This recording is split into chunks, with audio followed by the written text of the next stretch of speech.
Creative hubs are a huge benefit to society. Creative hubs, they're the places that bring people together for benefit to society. Innovation. They're the places that bring people together for innovation. And they are the test beds for the future. Creative hubs are absolutely essential to the lifeblood of a city. And I think any city that's worth its salt these days. And I think any city that's worth its salt these days working together helps working together, mutual support that helps to each other, mutual support, boosting confidence, sharing expertise as well, and confidence, sharing expertise as well. I think city comes alive when there's a sense of creativity, a sense of renaissance coming. I think city comes alive, and I think when there's a sense of creativity, a sense of renaissance freely express itself, and I think when you provide a space to allow them to freely express itself and create, new outcomes will come through. We went to the UK and expected that it would be so different, but apparently it's the same. Maybe they just have a 10-year, 20-year lead ahead of us, pero for the most part, what they do there is essentially what we do here. To become a part of a creative community where talking to them, it's not about business exclusively, but also about just being able to express themselves and being able to find their place in this world. That was really refreshing, and I took that with me when I went back to my hub.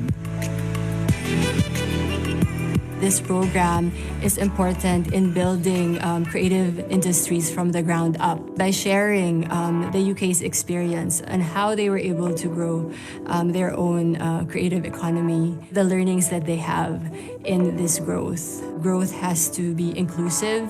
Growth has to be sustainable.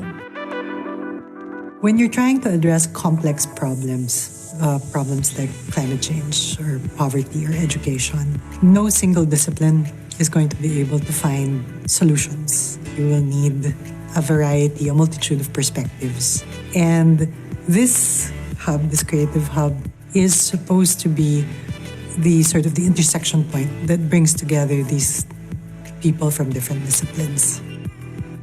You know, it's a project for the future. It's good to have the youth engaged at this point, having British Council and all these 15 fellows.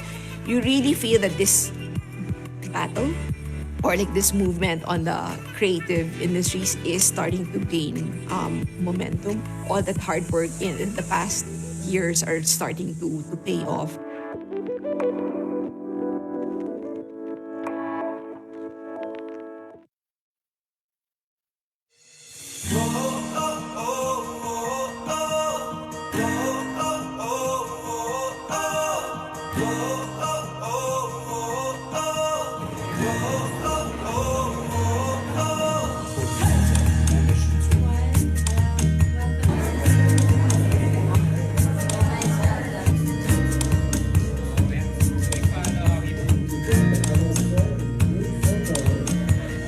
And now they're here, as it is perhaps their turn and their chance to give back a little bit of what they've learned and what they've acquired over time and through the training that they've had as well.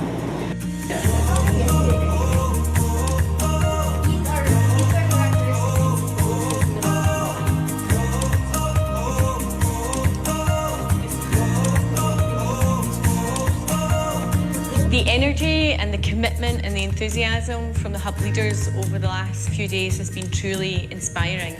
Their openness and their willingness to share their experiences, and in particular some of the real challenges that they've been facing in running their hubs, has been really quite inspirational and really valuable as a way of learning and sharing their learning with their peers.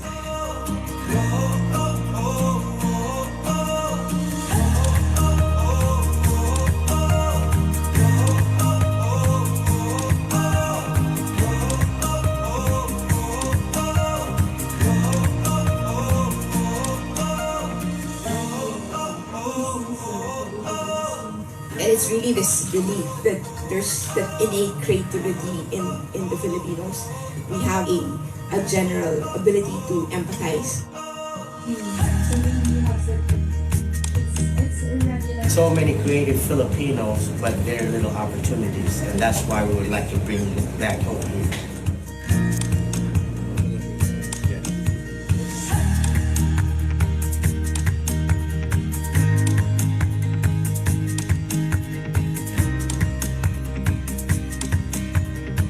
The The creative economy is a sector which is of fantastic importance to any country.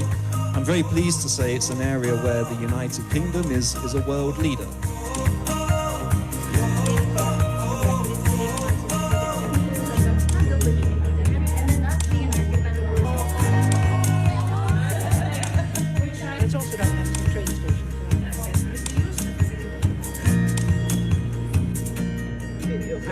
And in the end, the work we do within our walls ripples far beyond what houses us.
My name is Joe Nandigillian. Hey everyone, I'm Don Senoc.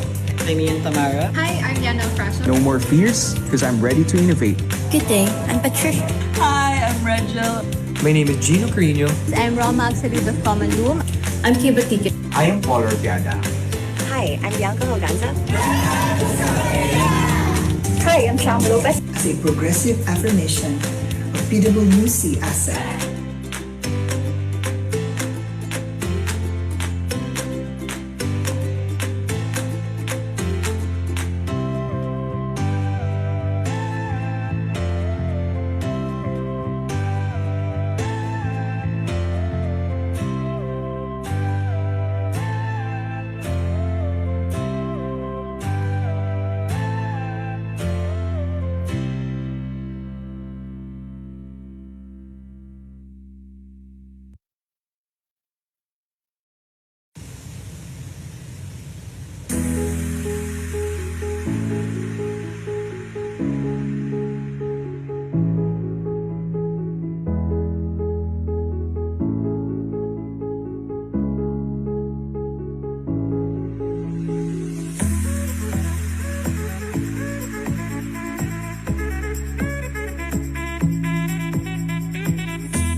Creative hubs are a huge benefit to society.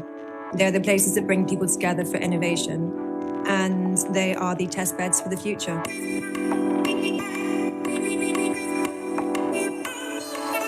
Creative hubs are absolutely essential to the lifeblood of a city, and I think any city that's worth its salt these days must have a creative hub. Working together helps capture the mutual support that hub members can lend to each other, boosting confidence, sharing expertise as well, and enhancing collaboration and growth.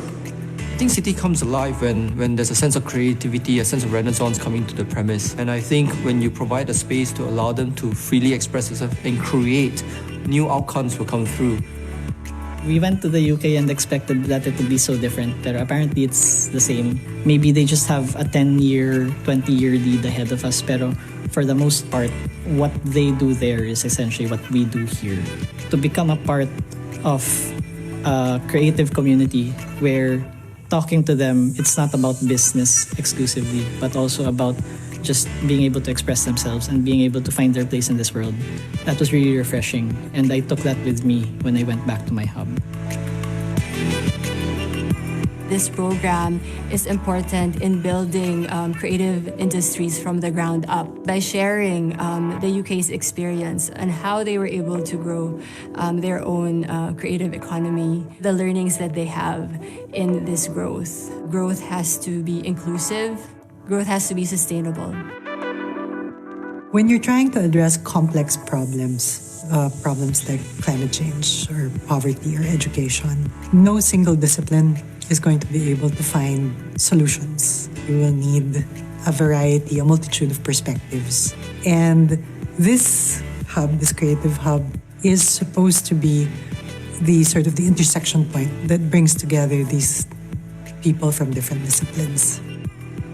You know, it's a project for the future. It's good to have the youth engaged at this point, having British Council and all these 15 fellows.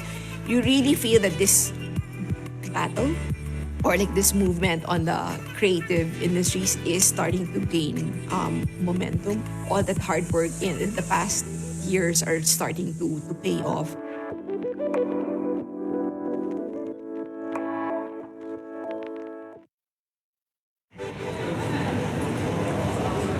This is a wonderland.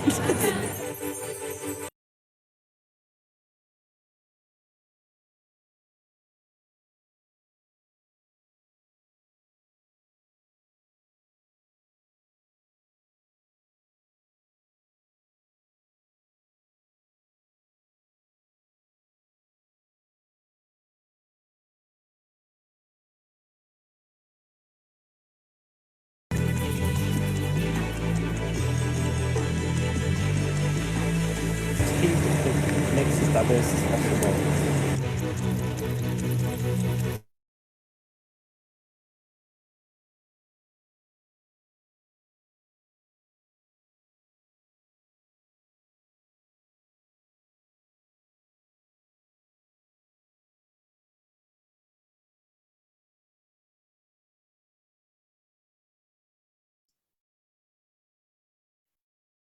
Hello, everyone. Thank you for joining us today. My name is Marco Campo from the British Council, and I'd like to introduce our host and moderator for today's session, Creative Economy Program Manager for the British Council, Roxana Apostol. Hello, everyone. Good morning, good afternoon, and really welcome to our Drivers of Change Celebrating the Creative Innovators of the Philippines and Beyond event.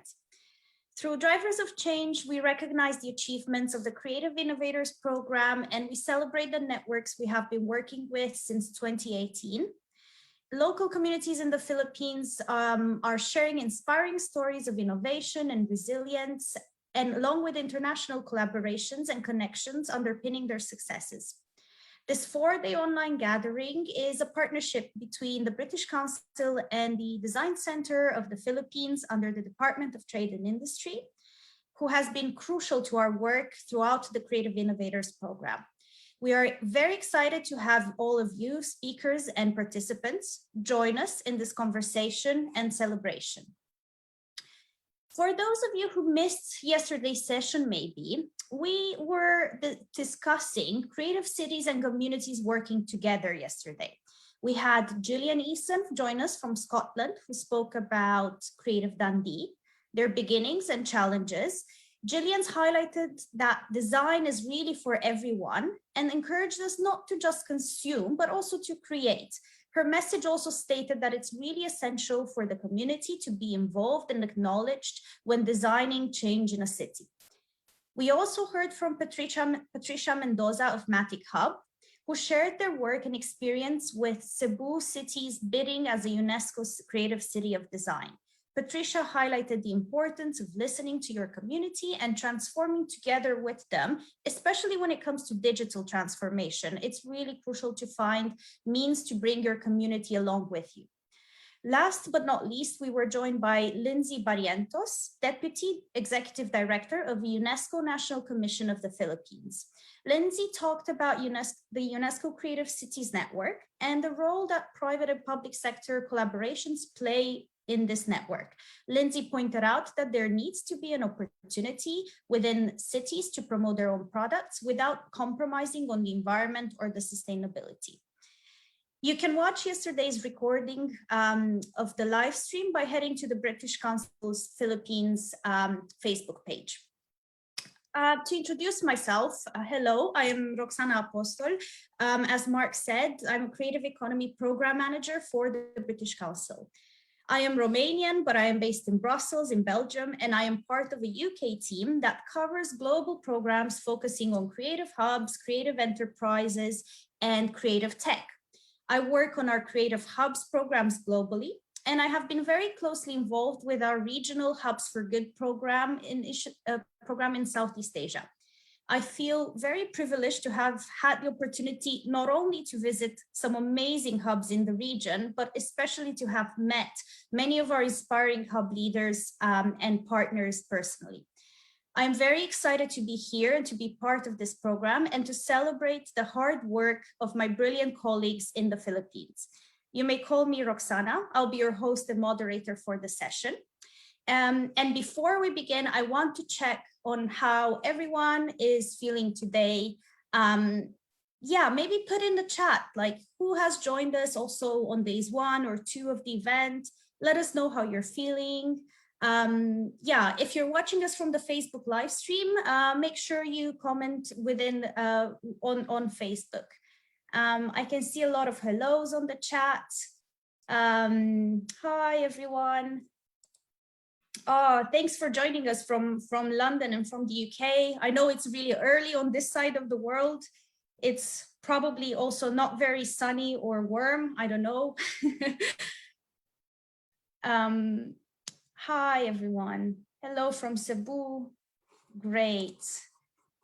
Yeah, let us know how you feel, what you thought of the previous days. Oh, I can see people thought the previous 2 days were good. Awesome. Hi, hope everything's going well in Malaysia. Amazing. Okay, everyone. The objective for today is really to talk about the creative innovator stories, to talk about resilience and collaboration. This session really zooms in on creative value added and the success stories and collaborations that are coming out of the Creative Innovators Programme. I want to take a moment to really thank our partners. The Design Center of the Philippines have been really a crucial friend for us in this initiative. And before we start, I just want us to go through a couple of house rules. As you know, there always have to be house rules when we do these online meetings. So first of all, please make sure your mic remains muted and your camera is off during the speaker's presentations. We will ask you to turn your cameras on if you'd like to during our Q&A and during a group photo opportunity. Feel free to type your questions in the chat box. You can submit the questions at any time, but please identify if your question is for a specific speaker so that we know to pick it up. And the British Council staff will curate the questions and send them to the moderators so that we'll do our best to cover everything. You can use the raise hand function on Zoom if you would like to raise questions with your mic instead of the chat box. And we will prioritize people raising their hand. If you can't and if you don't want to be on camera, that's absolutely okay. Put it in the chat box. We'll make sure we pick it up. This session will be video recorded. So by attending the session, you acknowledge that your image and comments may be recorded and rebroadcast. It's also being live streamed to Facebook. Lastly, but definitely not least, let's be kind and respectful of each other during the discussions.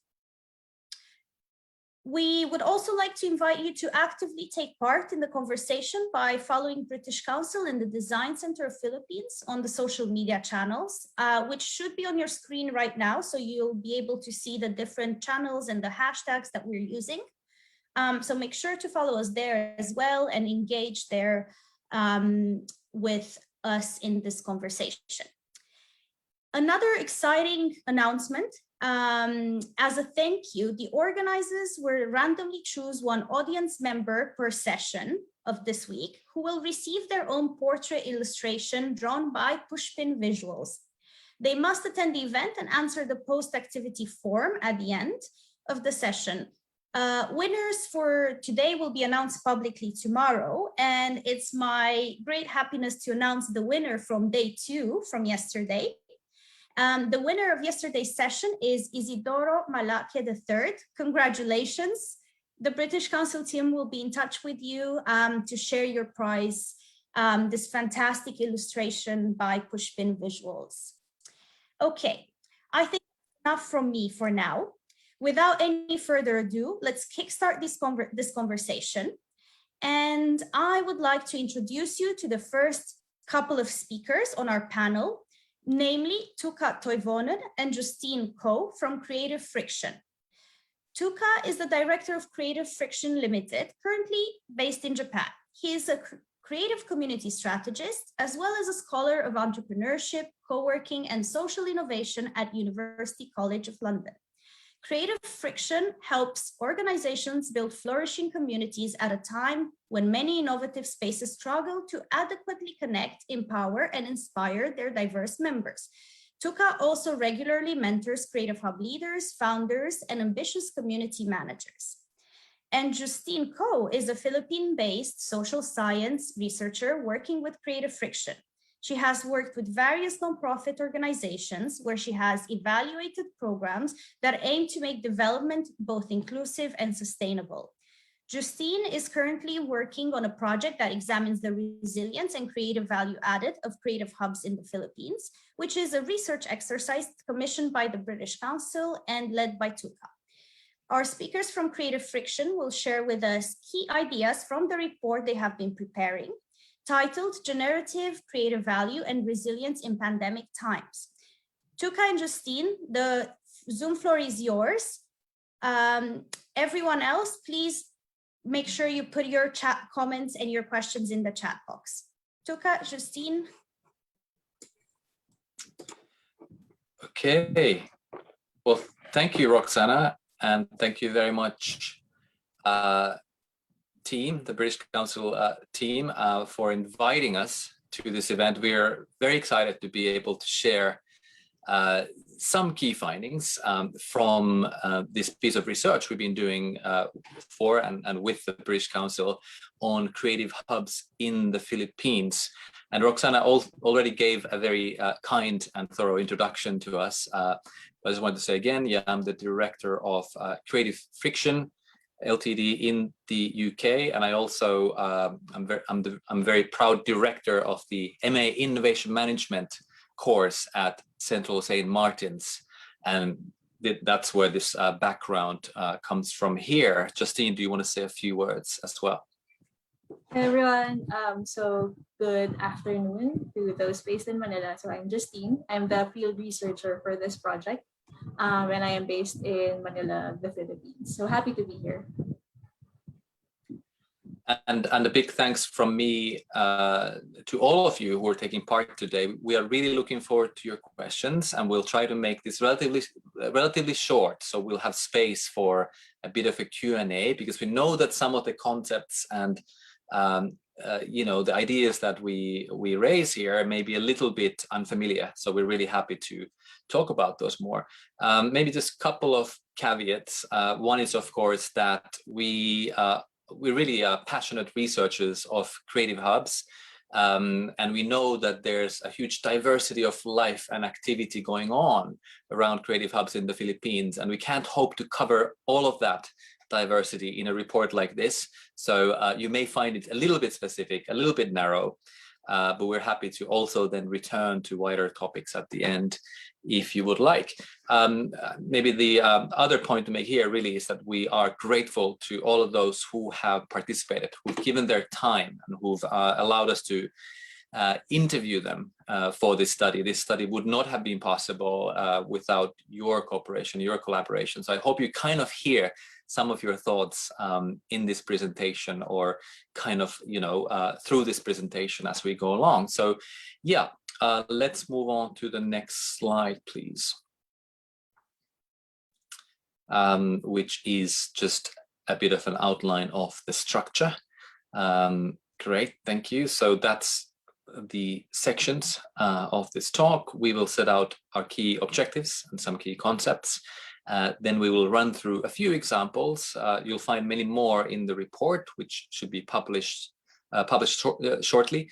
So a couple of examples of transformative COVID adaptations by hubs.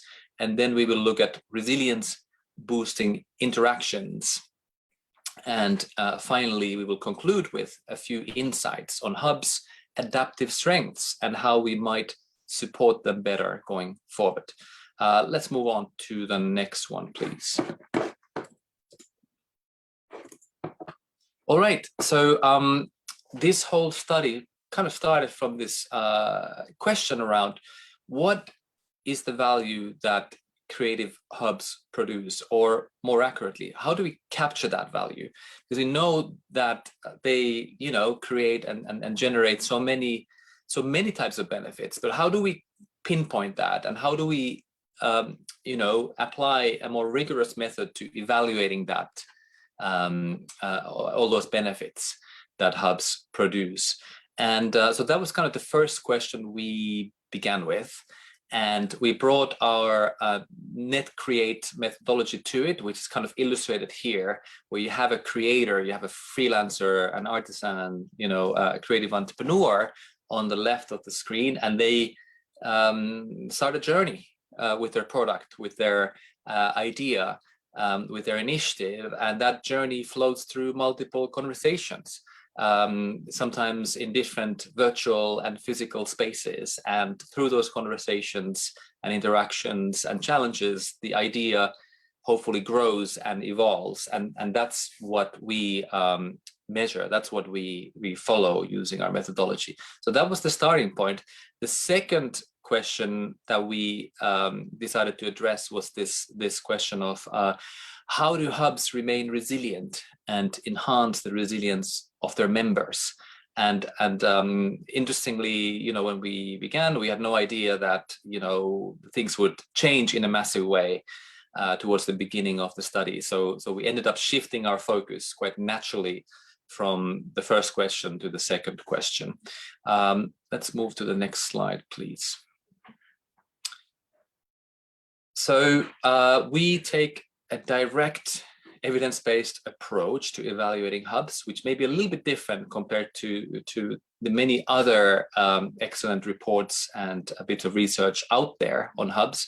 What does this mean? So we put creative value added front and center in our work. And what does creative value added mean?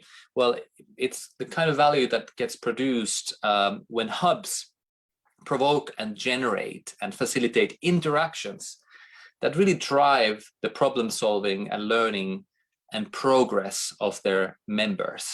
So let's say you're trying to figure out who you might target with your new, it could be a fashion product, could be an artisanal product. You're trying to figure out who your audience is.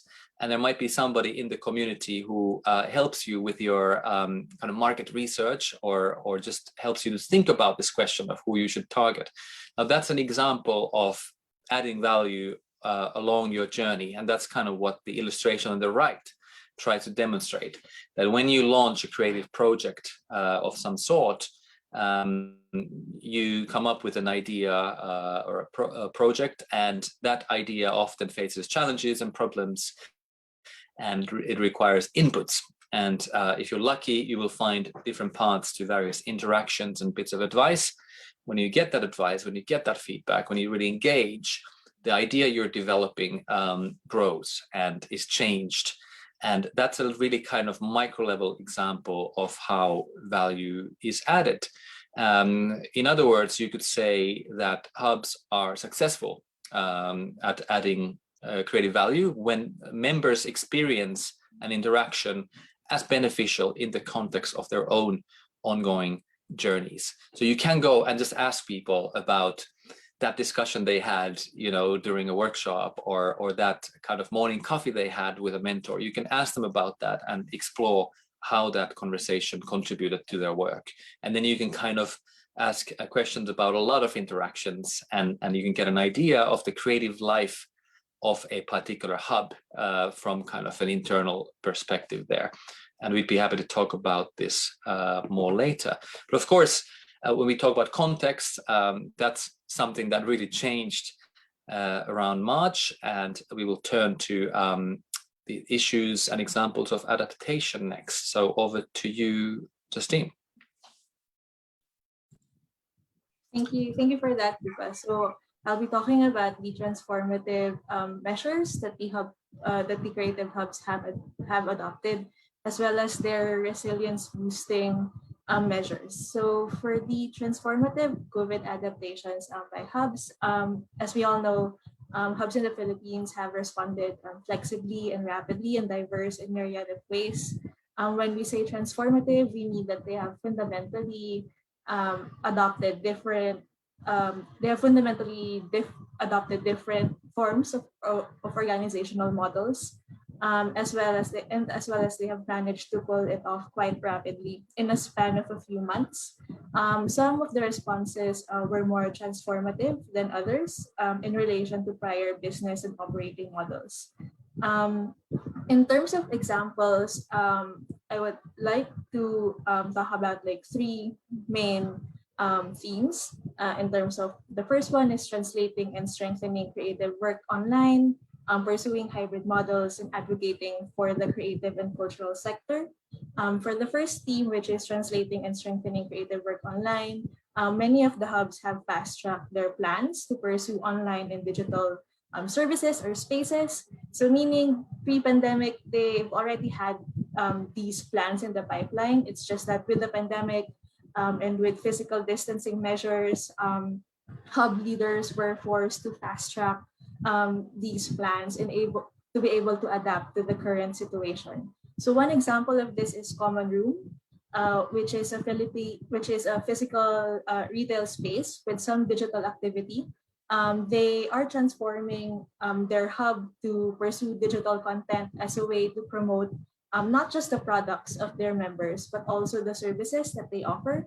So for example, they would have like a web page dedicated to some of their members who offer graphic design commissions. And they are doing this by also building a studio where the members can create content for YouTube or for Patreon. Another example of this is the Film Producer Society and their work in audience mobilization for the Daang Docu Film Festival. The Daang Docu Film Festival was originally intended to be a traditional in-person festival. They actually already have done most of the planning and organization for this activity, but a few weeks before their opening, the lockdowns were announced in Manila. So they quickly mounted the film festival online, and they're also the first one to be able to do this. And they have been successful in doing this. They have received feedback asking them if they have any plans to repeat this format for the film festival in the succeeding years. In terms of pursuing hybrid models, one of the creative hubs that exhibited this is Craft MNL. They are a hub that offers face-to-face workshops pre-pandemic, but now they have built a learning management system from scratch where they offer online workshops or classes where the users can do their own can learn about certain crafts in their own time. So this is hybrid because they also send out kits. So it's not just them teaching you how to do a certain craft. They also send out the necessary tools that you might need in order to learn like a certain craft. And last but not the least, in terms of advocating for the creative and cultural sector, one of the most significant efforts that we have encountered is I Lost My Gig. So this is an effort by the hub leaders of Pineapple Lab, where they collected data on how much the creative and cultural sector has been impacted by the pandemic. So they do this through a survey where creative and cultural workers who are usually freelancers answer their survey and send to them like how much they have lost or how many projects have been postponed or canceled because of the pandemic. They have also forwarded this data to policymakers from what I know, they have sent this to Congress, where it is being used in policymaking as well as to the Department of Trade and Industry. So next slide, please. So now I will talk about the resilience boosting interactions. So there are two dimensions where hubs create impact. First is professionally oriented, and the second is in terms of social and emotional support. So our report unpacks pre-COVID instances of creative value added as well as their resilience boosting interactions during COVID. Hubs usually do this, create value by supporting the businesses or the careers of their members, sparking collaborations, making their members feel supported, as well as sharing feedback and learning. So how exactly have hubs supported their members' resilience? Some examples are in terms of first, promoting the hub community's work and skills. This is one of the key features or purpose of most hubs that we have interviewed pre-pandemic, and they're still doing this up to the present. So usually they do this by providing visibility, some offer market access. Pre-pandemic, they would usually do this through an exhibit in a physical space like a store or an art space. But now they are building online spaces to continue this purpose. Initially, when the lockdown began, they would host or organize ad hoc workshops. So one of the hub members that we interviewed actually mentioned that online events at the start of the pandemic was a way to tell everyone that the creative and cultural sector is still here and still alive during the pandemic. Other resilience boosting efforts are building out and developing their online spaces, like what I mentioned earlier with Craft MNL and with Common Room. So another feature of hubs is the way that they make their members feel supported. This is being done through the hub leaders and through the wider hub community. So the hub leaders are currently trying to strike a balance between checking up on the community and making sure that everyone is okay, while also giving them enough space to regroup, figure things out themselves, and not overwhelm them, since the situation is already overwhelming as it is. And for the hub community, they usually make members each other feel supported through encouragement, checking up on each other, promoting each other's work on social media. One hub member had shared that when she posts something on social media and their fellow hub members say that give positive feedback that encourages her to continue pursuing her craft. Even though it's getting quite difficult to do that given the situation. And lastly, in terms of emotional support, hub members the hub community not only provide like professional support but also emotional support. I think this is one of the key features of hubs that cannot be quantified, but are very significant and relevant. There's an example of a hub member who experienced depression at the point in her life, and the hub community actually helped her find her purpose in her life through her interactions with the community.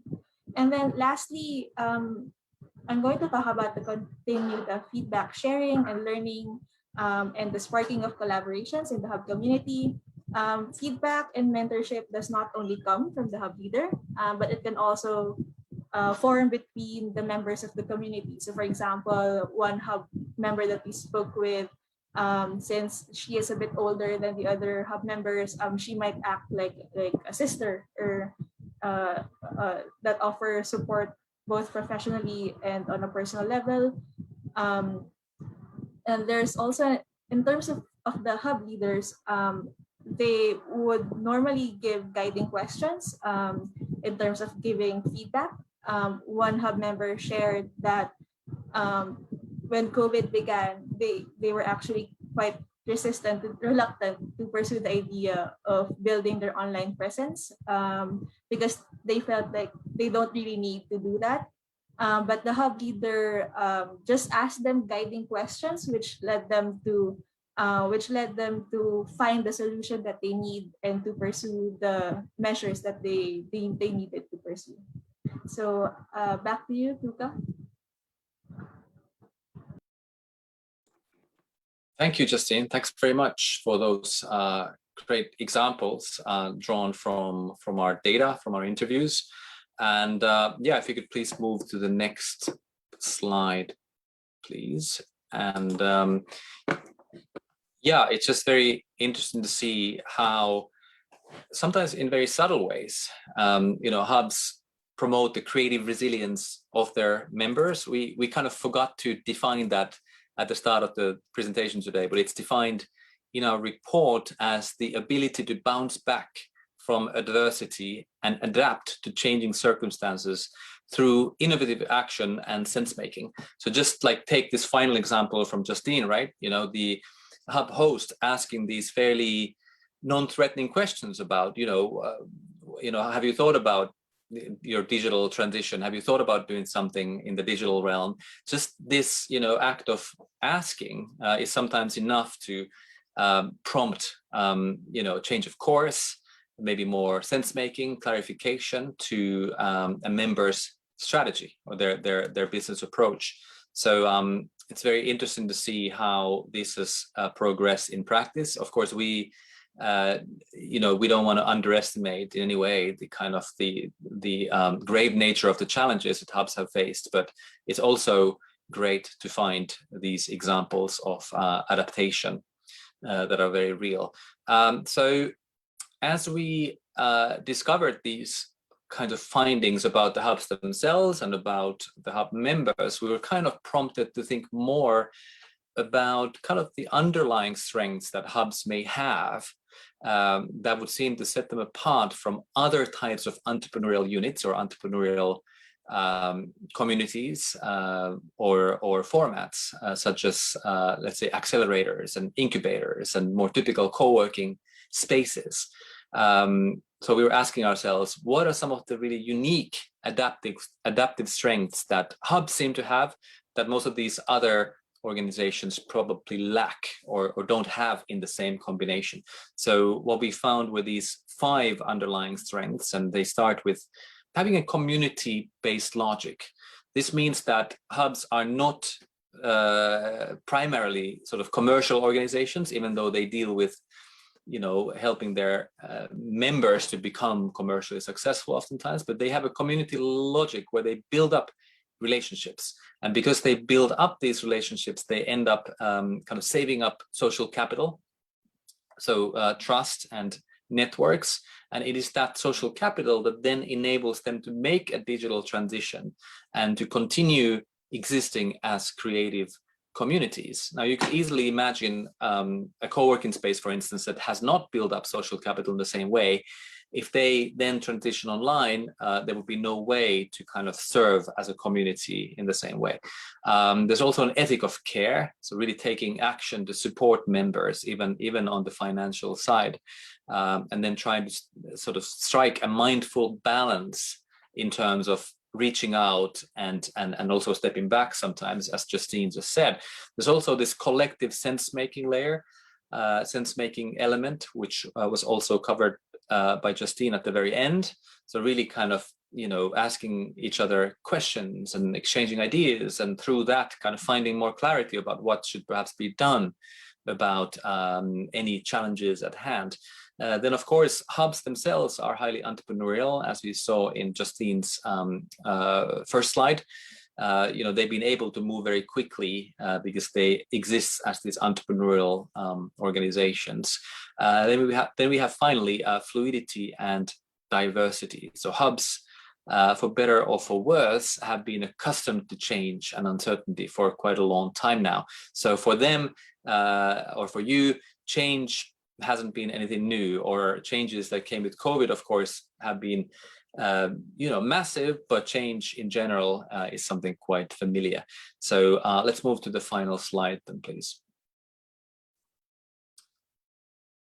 So these are features, we believe, rather than bugs, and they need to be respected and celebrated and further fostered during digitalization and support processes.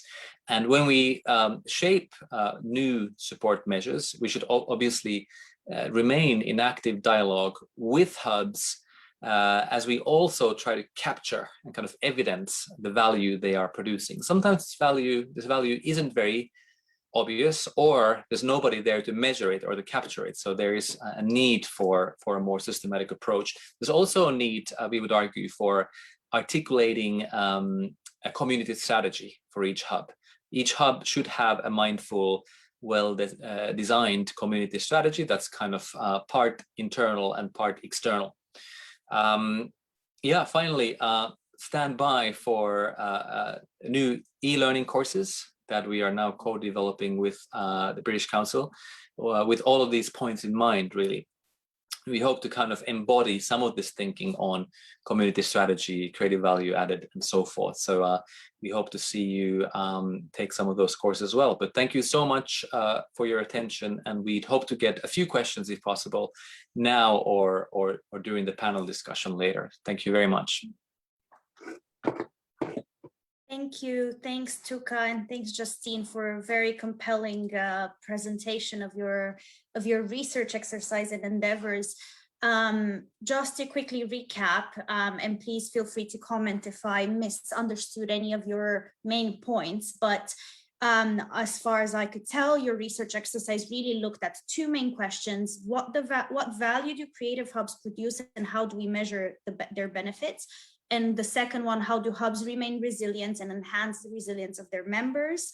You've explained what creative value is, and kind of that the success of a successful situation in which a creative hub produces creative value manifests when members really experience a positive interaction that is beneficial for their creative journeys.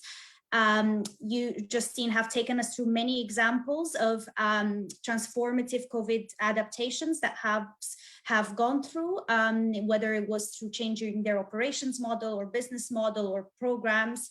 You've talked about resilience a little bit as well, as the ability to bounce back from adversity, and also listed some of the creative hubs' distinctive strengths that kind of enable them to be adaptive and resilient. I guess kind of one of the other main points was also that there is a need for a more systematic approach in evaluating these benefits and the impact that creative hubs produce. So I would like to invite questions from the participants, from the audience. Please put them in the chat or raise your hand if you have any questions. And I guess until we get new questions in, I actually wanted to ask, well, I have many questions for both of you basically, but maybe first a question for Tuukka and then one for Justine from my part. So Tuukka, you talk a lot about resilience, And I'm just wondering about the idea of resilience. I guess not everyone agrees to a definition of what resilience is. And I'm just wondering if you, what do you think resilience means for different sectors? And from the set of characteristics that enable creative hubs to be resilient, what could be inspirational for other sectors outside of the creative industries? Yeah, really great point. Like, as you know, we did not start with the notion of resilience. We started with the notion of these interactions that add value to the experience of entrepreneurs and creatives at these hubs. And then we were kind of compelled or prompted to look more into resilience. So this is by no means a kind of full account on what really resilience is about in general. But I think what one can learn from this is that we saw many of the hubs in the sample really having strong communities and having kind of built those up and having sort of really valued time spent together and this time invested in relationship building, which is quite different from some more narrowly kind of goal-orientated organizations. So it's really, this is a larger question, but let's say, a hub becomes financially challenged. I mean, in some cases that is inevitable and these are very hard times. But even so, what remains is the relationships and the networks and the trust that's being built up. So there's sort of capital, social capital that can be maintained for a while, even as there may be financial struggles. So, if somebody is serious about their mission, about their long-term survival, then, it's great to build up social capital in that way. Yeah, I think you have a question for Justine as well. Thank you, Tuukka. That's very clear. I do have a question for Justine, but I see somebody has raised their hand. Abdul Rahman Shah from Project Rabak. If you would like to ask your question, please unmute yourself and turn on your camera if you wish to. Okay, can you hear me? Okay. Yes, we can. Go ahead. I want to ask because I do like your focus on communication and community building, because usually this kind of presentation are more towards marketing or branding or how to sell yourself more on the internet to overcome problems or to overcome uncertain times. And in all honesty, it is what actually we have been doing these past 2 years. It's more towards communicating and make sure everyone in our collective is in tune and speaking to each other to build up creativity at the center, and not to say marketing and branding is not in the same space, yes, but communication is the main thing that people tend to forget about. And this is what I really like about your approach. What I want to ask is there a way for me to sort of approach you to see what is your, I guess, your model in approaching this? Maybe you have a different social model, a different communication model for people to review and adapt it into their own collective or hub. I'm sorry if the question is too like that. I think I missed, maybe my Wi-Fi, but I missed some of that question. Would it be possible for you to summarize the gist of your question in the chat box? Is it possible for me to communicate with you more, to get to sort of see how do you actually model communication into a sort of thing that hubs can use, and it's not just oh, you should communicate. How do you actually conceptualize it? I want to go deeper into that. Thanks, Abdul. Tuukka, if you'd like to reply now, or if not, you can also maybe word something out for a written reply as well. I think we're having some technical issues. I don't know, Tuukka, if you can hear us or if you're still with us. But just to say, Abdul, there will be this report. In there. Oh, okay. Are you with us? Can you hear us? Yes, I can hear you. I need to probably switch connections at some point, but and I'm not sure if I caught the whole question, but it was about how do we conceptualize communication and how do we take it forward. Yeah, kind of how to foster those open communication channels into the community. Can I suggest, Tuukka, since there's a bit of a connectivity issue, let's take that into a written answer. We can come back to it in the next Q&A part as well. And just to give the floor to Justine, maybe, I don't see any other hands up, but I do want to ask her a very important question. And Justine, you obviously, when you started this research, you had to conduct the interviews in what was a very difficult time when most people were trying to make sense of the pandemic and the lockdown and kind of what's happening around them. And I'm just wondering how you felt about, was there a difficulty in conducting those interviews? Did you find that people were more open to share their ideas or less open or, tired? And kind of how do you think that affected also the research? Well, I think it was a surreal experience for everyone. The first round of interviews was conducted, I think it was in the second week of the lockdown in the Philippines. Everyone was quite open, actually. In the interviews, I didn't sense any sense of not being open in sharing their experiences, their troubles. So we are really thankful to all of the Creative Hub leaders who shared their experiences with us, and for their time and for being not just open, but some of them were actually vulnerable in terms of like sharing how they feel at the moment. So yeah. Thank you, Justine. I'm afraid we have to stop this part of the Q&A, but not to worry, we'll come back to it. I just want us to give the floor also to our next speakers. And thanks very much, Tuukka and Justine. We'll see you again in a bit. Our next speaker for today is Don Senoc. He is the president of the Film Producer Society. He's based in Manila, and he's a regional filmmaker from Mindanao and one of the Philippine ambassadors for Goodwill of the Genesis 2015 program, which aims to build a strong foundation for solidarity within Asia through large-scale youth exchanges. Don's goal is to create a hub where stories come to life and strangers, regardless of their gender, economic status, or cultural differences, can come together to experience the best of cinema. Don will share with us today his story as a fellow of the Creative Innovators Programme and how being part of this program impacted the work of the Film Producer Society and its community. Don, you have the floor. Thank you, Roxana. Good afternoon, everyone. I'm Don Senoc. I'm a filmmaker, president and co-founder of Film Producer Society. I also want to acknowledge FPS co-founders who are here with us today, Kyle and Baby Ruth. Thanks for the support. All right, next slide, please.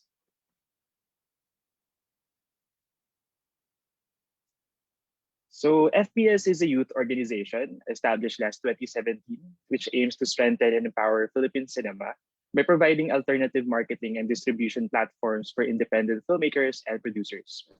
We work with notable film directors, namely Joyce Bernal, Victor Villanueva, Dwayne Baltazar, Eric Mati, and Bianca Balbuena, and took part in the marketing and promotions of several film titles such as Kita Kita, Gusto Kita with All My Hypothalamus, Patay na si Jesus, My Letters to Happy, Nook, Florida Project, and many more. As film marketers, one of the challenges we usually face is not having the right budget allotted for marketing. Since we work with independent filmmakers and producers, the production and marketing budget for each project is really limited. So FPS's role as marketers is really to find ways on how to be creative and innovative in marketing each project to ensure maximum audience engagement without spending too much. So these are our past projects. Next slide, please.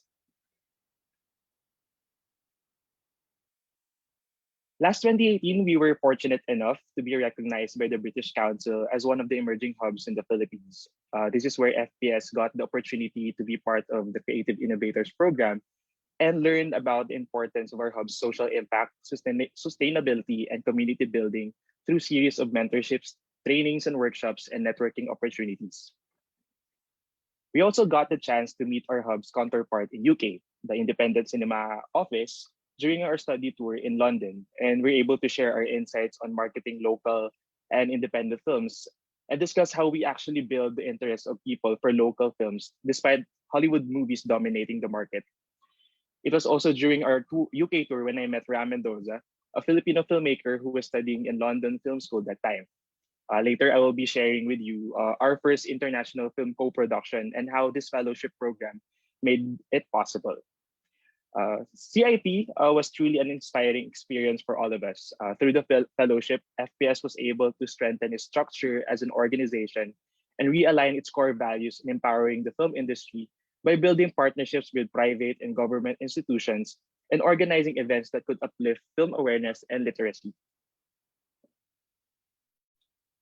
CIP made us realize that the importance of a grassroots approach in bringing local films closer to the people. Last 2019, we took marketing on a different level and tried to create a program that would elevate the involvement and interest of the youth on films and filmmaking. This is where our concept for Short Shorts film competition originated. We pitched the idea to Cinemalaya Film Festival, and instantly they launched the competition along with the festival's feature and short films. The competition was open to all high school students from Bicol, Iloilo, and Davao. So these are our photos during our workshops. To join, they just need to submit a 1-minute film, and we gave the students the freedom to shoot any concept that inspires them the most. It can be in any form and genre, comedy, drama, horror, or romance.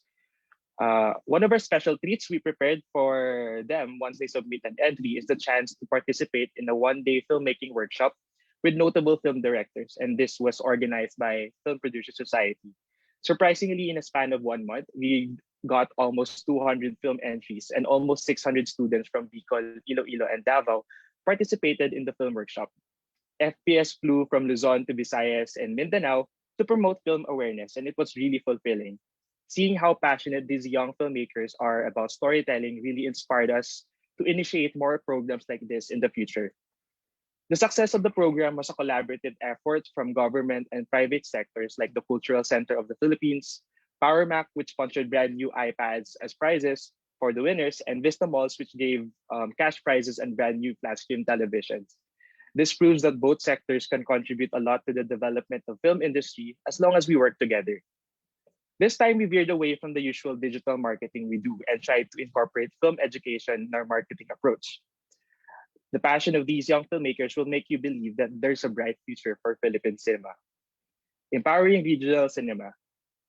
After the success of Cinemalaya Short Shorts competition, FPS saw the opportunity to share more knowledge and experience in film marketing and production through our partnership with Cinema Region. Cinema Region is a non-competition film festival and a flagship project of NCCA's National Committee on Cinema. This is an annual event where regional filmmakers and festival directors from all over the country come together to showcase films that depict their region's identities. Aside from film screenings, there were also workshops and networking activities. And using the grant given by the British Council to FPS, we were able to conduct workshops and seminars focusing on how regional filmmakers can market their content to a wider audience. Hearing thoughts and ideas from directors that come from different provinces and regions really opened our minds. We had fruitful discussions with the filmmakers during the workshop, and important concerns and issues were also raised. With the support of British Council and other institutions, we definitely could conduct more seminars and workshops that will help us elevate discussions on our film industry and how we as an organization can actually do our part to help and address some of the concerns. Next slide, please.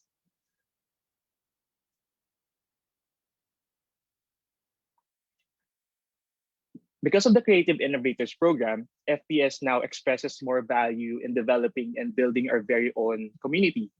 Just September of last year, Filipino Documentary Society, or PhilDocs, launched the Ang Docu Film Festival, the first documentary film festival in the country. This online festival was spearheaded by Baby Ruth Villarama, who is also co-founder of Film Producers Society, and we're very proud of this milestone for the Philippine documentary cinema. FPS, with the support of Baby Ruth, took a huge part in the audience mobilization for the festival. We partnered with different schools, organizations, and institutions to reach wider audiences. And despite the lockdown, we still receive overwhelming support from different sectors, including the British Council.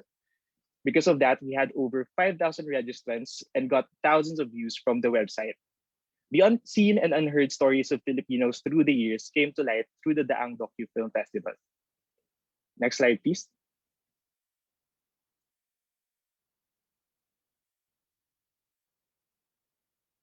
Our UK study tour last 2018 as part of the Creative Innovators Programme gave us an opportunity to collaborate with British filmmakers. During our visit at the Philippine Embassy in London, I was introduced to Ram Mendoza, a student from London Film School. We talked about our works and instantly built connection because somehow we shared the same treatment and filmmaking techniques. He told me his plans to shoot his thesis film in the Philippines and that he needed someone to produce it. And I said, let's do it, let's go for it. A month after, Ram went to the Philippines and to prepare for the production of his film, Filipiniana. Kyle Nieva, also a co-founder of Film Producers Society, got on board with the project and became the producer. From conceptualization to post-production, we were all hands-on, especially Kyle. It was a collaboration and a learning process, learning experience at the same time. And it was great working with such talented people. During the production, we applied the European standard of filmmaking. That's shooting a maximum of 14 hours per day only, as opposed to 24-hour shoots here in the Philippines. We also learned different technique and approach on shooting films, like equipment to use, clustering of scenes per day, and designing of props and costumes. We also saw the importance of having enough funding so working conditions during productions are good. Since this is one of the challenges we face as independent filmmakers, learning how to acquire funds and finding investors is something very useful for us. Co-producing with London Film School also made us qualify and eventually nominated for Best British Short Film at the national awards in the UK, such as the British Independent Film Awards and the London Critics Film Awards. It also qualified us for European-only festivals. And after months of hard work and determination, Filipiniana went to different international film festivals. Next slide, please.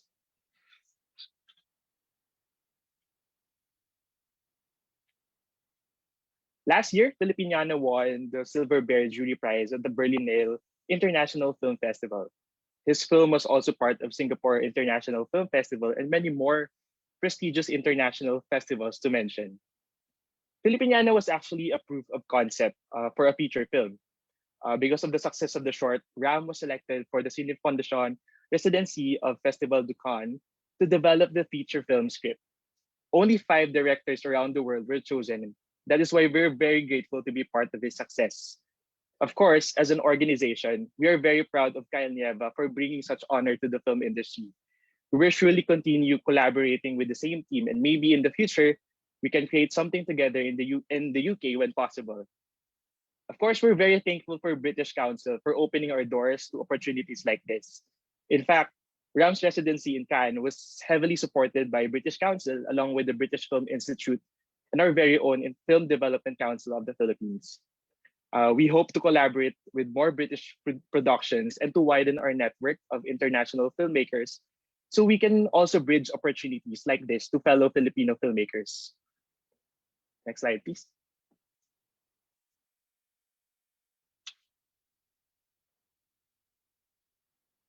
So this 2021, we're bringing more stories closer to Filipinos. FPS just started as a marketing group. We really didn't think that we could reach this far as an organization.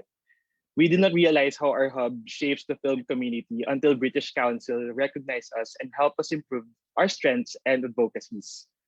Last 2018, we were able to show our journey with British Council through the Creative Innovators Programme. We were able to show stories of passion and dedication among aspiring young filmmakers through the Cinemalaya Short Shorts competition. We were able to show stories of growth and development on regional films through the Cinema Region. We were able to show stories of war, struggles, victory, faith, and resilience that make us who we are as Filipinos and as filmmakers through the Daang Docu Film Festival. And we showed stories of dream and artistry through our co-production with London Film School. This year, amidst the pandemic, we will definitely show more stories of hubs thriving despite the creative industry being greatly affected. We hope to show stories of creative hubs despite being branded as non-essential, trying to become even more relevant during this time. FPS is one of them, and we will continue to inspire and unite people through the power of storytelling. Thank you so much. Thank you so much for that story, Don. It's truly really impressive.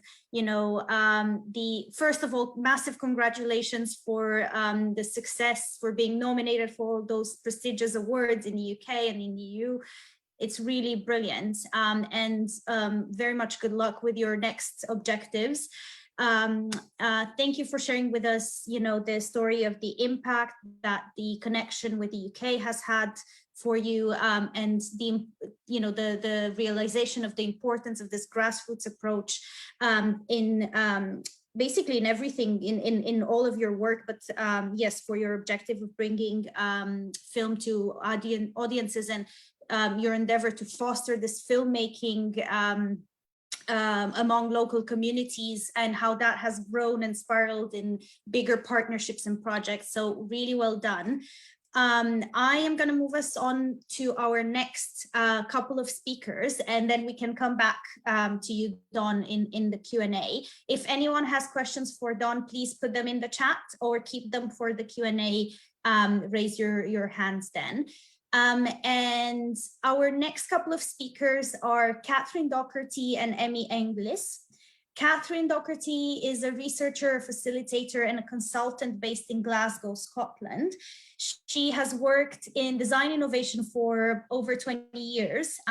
In 2004, Catherine founded Journey Associates, a dynamic design-led innovation consultancy that promotes organizational change. She has held several advisory board positions in the creative sector, and she has served as the chair of the British Council's European Creative Hubs Forum in Lisbon in 2014 and 15. She was also board advisor to the Lighthouse, Scotland Centre for Design and Architecture. Emmy Englis is an award-winning fashion and lifestyle product designer, a culture-based creative entrepreneurship advocate, and a passionate educator for multidisciplinary design. Emmy is based in Davao City, and he is currently head of the Center for Innovation and Social Ventures, Tambayayong Hub Network Program Director, Project Leader of Artisanal Heritage Studies and Creative Enterprise Center, a school hub based in the Philippines, the Philippine Women's College Davao. So much. I don't know when you do all of these things, Emmy. Catherine and Emmy will share their stories and experience of the Creative Innovators Program, and specifically the role and the impact of the mentorship strand that they were part of. Please keep your questions for the Q&A. Catherine, Emmy, the floor is yours. Thank you, Roxana. And thank you so much to the British Council Philippines team for the opportunity to join the session today. As Roxana says, I'm based in Glasgow in Scotland in the UK. I'm the founder and director of Journey Associates, and we're a consultancy organisation that help organisations make change by using creative approaches. I'm also an associate for the Creative Enterprise Programme and the Creative Hubs Academy, run by the British Council, Nesta and HEBOS. And you can see on the left-hand side of my slide, in the top left-hand corner, the Creative Enterprise Toolkit is the basis upon which the Creative Enterprise Programme is based.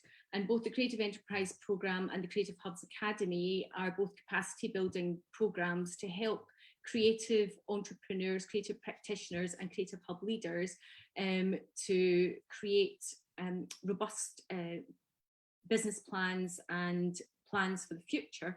And I've had the pleasure of being involved in the creation of those and also the delivery of them in a number of countries worldwide. And in particular, I've had the great opportunity of presenting and facilitating these workshops in the Philippines twice, actually, in 2018. And the image you can see on the right-hand side of the slide is me presenting the Creative Hub Leaders pilot programme. And you can see Emmy in the bottom left-hand side of the image also. And really focus of my story that I'm sharing today is around mentoring. So I had the pleasure of being approached to mentor Emmy as part of the Creative Innovators Programme.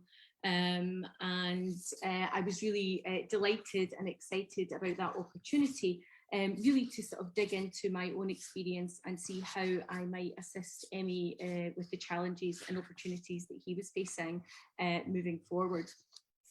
So it was a great opportunity, which I jumped at. If you go to the next slide, please. However, I did have some reservations, not least because, as you can see from the map, we're over 7,000 miles apart, and with an 8-hour time difference, it did make scheduling some of our meetings a bit tricky at times, and we did have to obviously be flexible around each other. But I suppose for me, when I've mentored individuals previously, it's been in person. So this was a real kind of challenge to do it remotely. And that now seems a bit naive saying that, given that we're now living in post-COVID times and doing sessions remotely like we are today, it has become almost the new norm. But at the time, it was a bit of a different approach to mentoring.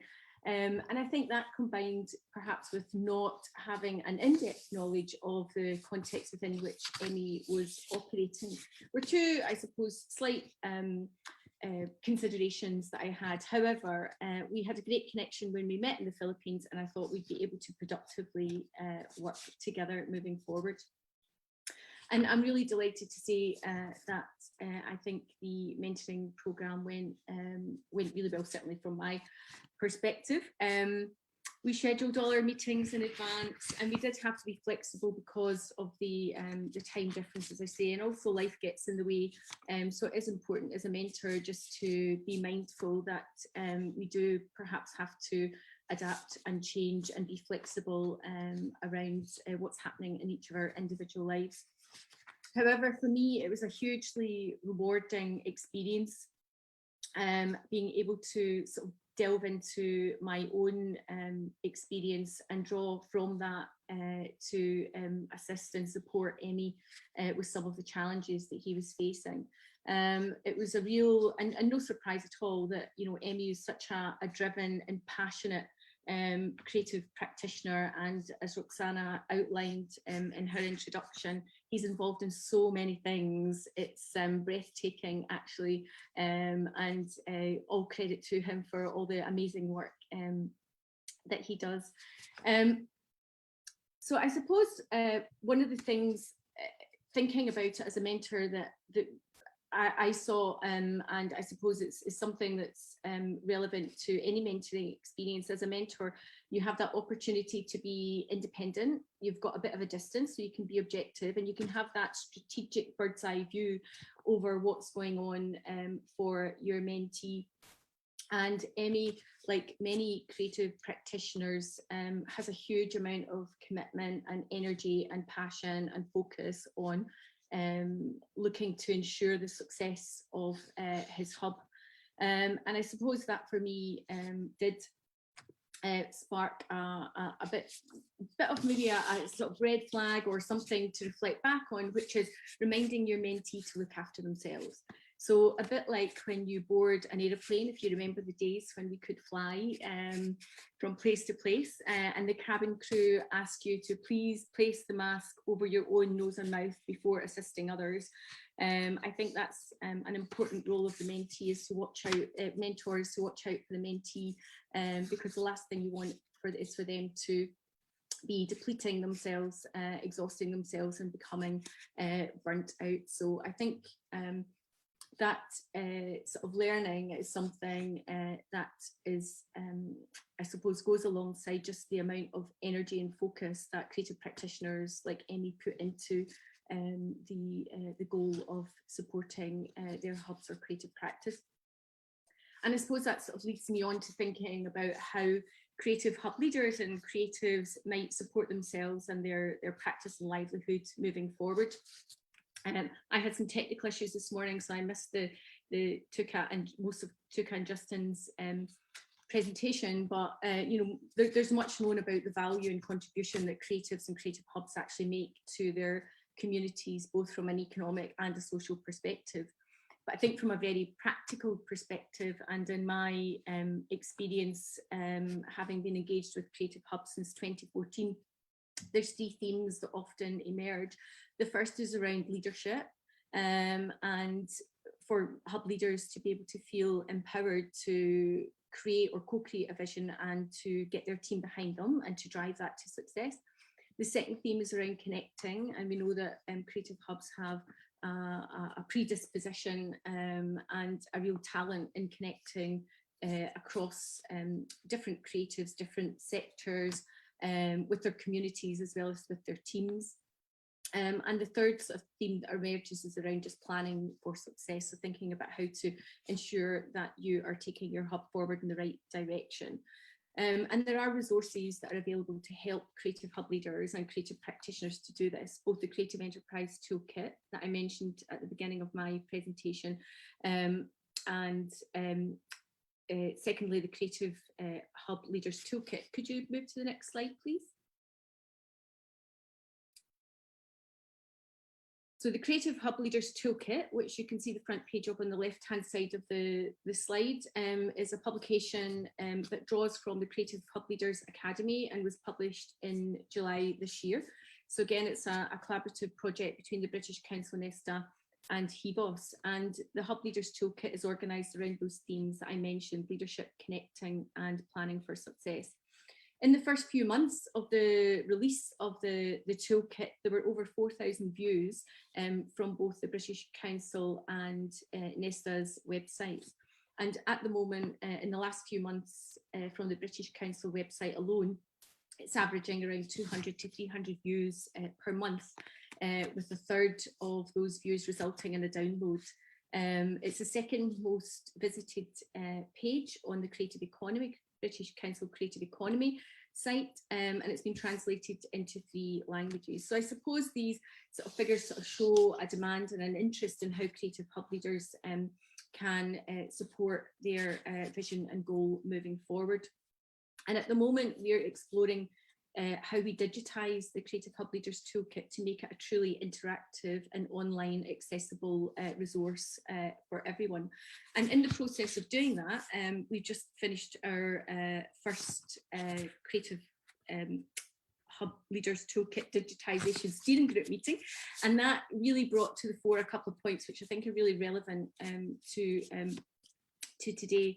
The first is that creative hub leaders have a real skill and adaptability, which again I think Tuukka and Justine touched on, and are able to pivot and change their offering to suit circumstances. However, given that most of our lives at the moment is online, maintaining connections while not adding to digital fatigue is a challenge that we need to be mindful of moving forward. The second point that or theme that emerged in the steering group meeting was around emotional support and well-being of hub leaders, and again I think that's been touched on already. So hub leaders need to look after themselves as well as their communities and their teams, and we need to remind them to prioritise their own well-being as part of ensuring that they can have the resources that they need to meet the objectives and vision of their hub. On the second half of the slide, you can see a group huddled around a template, which is the anatomy of a hub leader, and that's a template that you can find in the Creative Hub Leaders Toolkit. And I see Mark's, I think, posted the link where you can download that for free.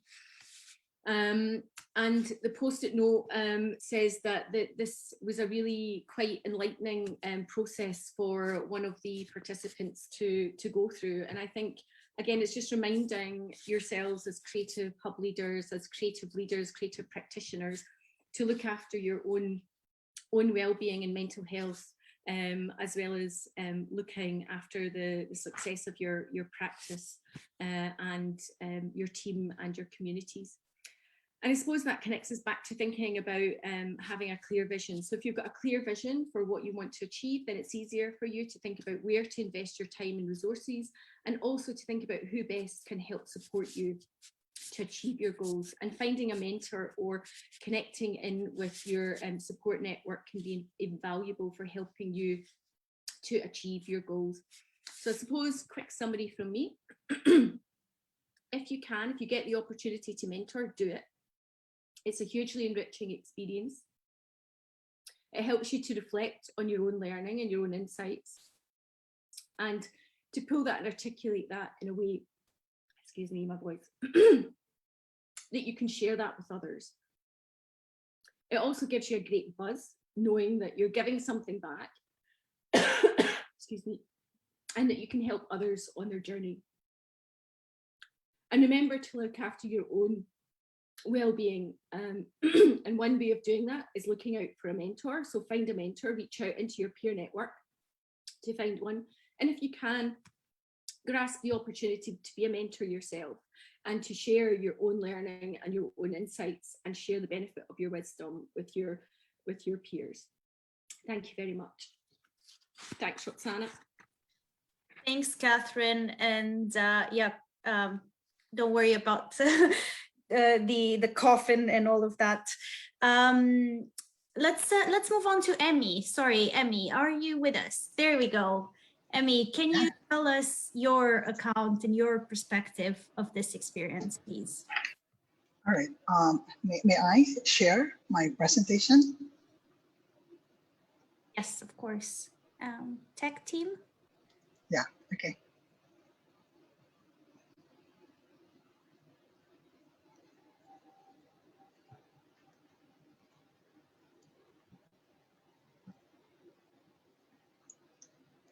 Oh, yeah, okay. Thank you, Catherine. Thank you for being my mentor, and thank you, British Council, for the wonderful opportunity. Indeed, creativity and passion know no boundaries and distance. I and Catherine hurdled it so well, and well, we came out great so far. I'm Emmy Englis, a fashion designer, educator, creative enterprise advocate, and a proud Mindanaoan. And just to put context, I come from an island that has so much diversity, a long history of war and struggle, but also humbling triumphs and healing. Out of these contrasts and contradictions, Mindanao now is carving an image that boasts of similarities rather than differences. It's more than 31 ethno-linguistic groups and a gathering of Christian migrants from Luzon down to the Visayas, influenced and motivated communities whose grassroots innovation stemming from ancient wisdom, as well as indigenous knowledge, systems, and practices are forces to reckon with.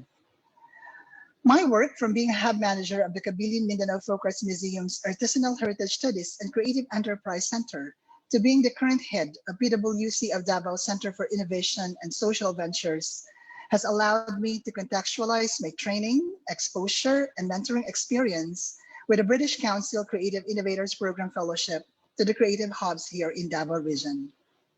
5 years before CIPF, I would have just wanted to get hold of the creative enterprise toolkits because in my mind then, there's something that I ought to do.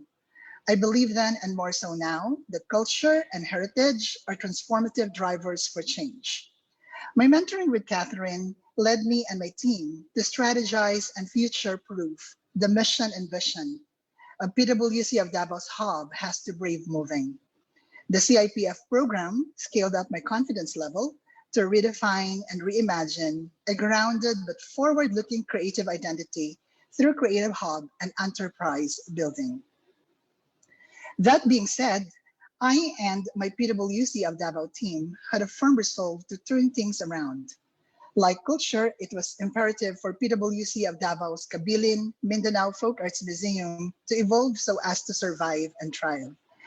While we archive material evidences of culture, we've also realized that building relationships and collaborating with both indigenous cultural and contemporary creative communities would make us better facilitators and essential drivers for change. In doing so, we allow each other to be heard and nurture a community of equals. The British Council CIPF mentoring allowed me to see through these conditions and conventions sensitively, and inclusively. Most importantly, it made me realize that academia plays an important role in simulating the bigger communities outside, right here inside PwC of Davao's Sandbox, a safe space to explore outside the box, but in many instances, getting rid actually of the box. But what could be more intriguing is the realization that indigenous cultural communities are reaching out to non-IPs to provide the same aspiration we in the mainstream have exclusively owned before. The new generation of creative cultural communities are becoming more inclusive than we think. They have been more gender sensitive, embracing to their fold the marginalized sectors of juvenile delinquents, out-of-school youth, and LGBTQ. From the museum's Artisanal Heritage Studies and Creative Enterprise Hub, our late PwC President Conrado Benitez II and current Chancellor Professor Vicente Pejano scaled the concept of the hub to a more fluid and connected Center for Innovation and Social Ventures, or CISV. The center has 5 service units for creative enterprise building with 2 shared service facilities for design and food innovation. The idea is for students to derive inspiration for creative enterprise from the collection and activities of the museum, bring it to the classroom through our mandatory 2-course institutional management enterprise program, ideate through research with the Institute of Indigenous Science, Technology, Arts, Research and Society, or I2STARS, incubate or prototype products and services in speech for design and for food in FPIC. And finally, present through various physical and digital platforms and activities to our network of government, industry, academia, civil society, media partners, and cooperators for mentoring, funding, and the like. The center has also strengthened its ties to creative enterprise-driven organizations like Mindanao Trade Expo, Ayala Malls of Brisa, the Davao Fashion and Design Council Foundation, Inc., among others. The center actively curated the FDC signature events supporting young designers and entrepreneurs, ideate and incubate creative businesses.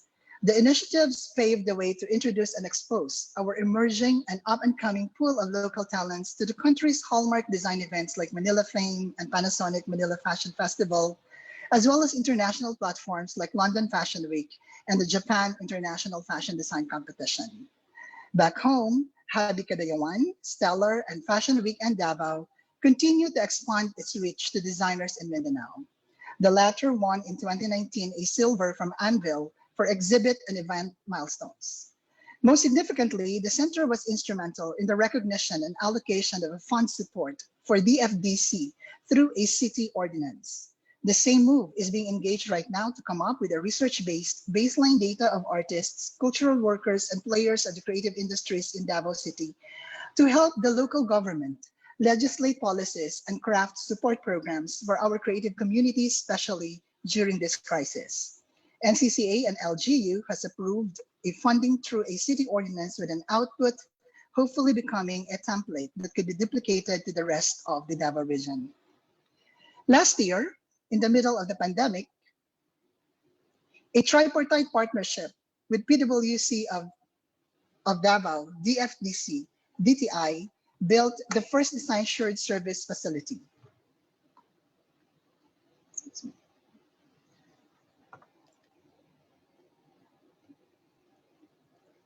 And it is called now the Simulation and Training for Industry-Bound and Technology Transitioning Creative Hubs for Speech. Later in the year, the center, through its Kabilin Museum, partnered with NCCA to restage Tambayayong Davaoenyo into a virtual festival and started building its working website. Its Tapokai online learning sessions, ably supported by the British Council CIPF grant sharing, have so far engaged 23 experts, 23 episodes, 12 focus group sessions on human design and creative hub building, and 18 online project management bootcamp sessions covering 162 hours and reaching out to more than 4,000 participants. It also has rolled out the Tap Davao People's Fair Trade PPE production toolkit and training for reusable and washable PPE suit and mask. The project aims to train 100 cutters and sewers on fair trade principles and WHO standards, produce 1,000 training output sets to be distributed to the city's frontliners, certify the trainees for fair trade compliance, and register them to DTI. We've gathered also 8 of the region's young illustrators in the region to design the toolkit's capsule collection.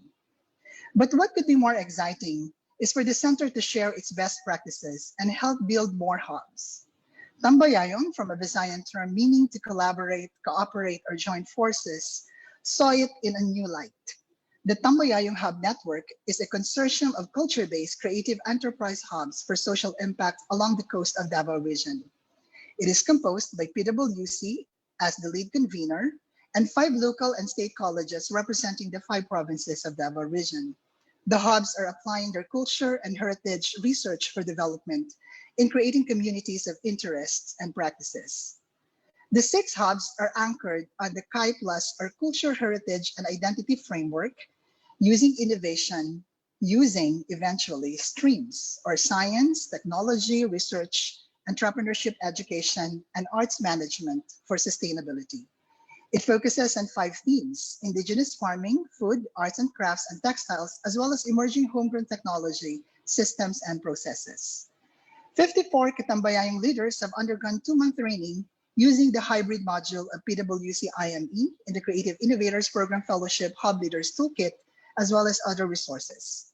They are now organizing their hubs and pilot projects that include upland rice seed banking, natural dye propagation for inabal weaving, biolat-bolat and lurat food mainstreaming, banana fiber for textile yarn production, and museum building, among others.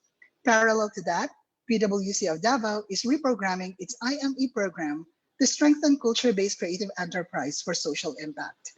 The Tambayayong program will culminate in May with an exhibition of these pilot projects ready for pitching, a summit for the creative industries of Davao region, and launching of the Pentahelix Model Network composed of government, industry, academe, civil society, and media collaborators.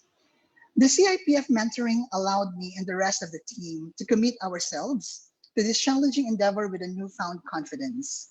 Reimagining, reinventing, and redefining creative hubs in the context of Davao region has really been very challenging. But seeing the partner creative hubs emerge in their pride of place and recognize the need to take action in preserving, developing, innovating, scaling up, and future-proofing the culture and heritage of the respective creative communities excite us even more. On this third day of British Council's Drivers for Change, we at the PwC Center for Innovation and Social Ventures, as well as our Tambayayong Hub partners from Davao Oriental, De Oro, Del Norte, Del Sur, and Occidental, are as excited to come together with you.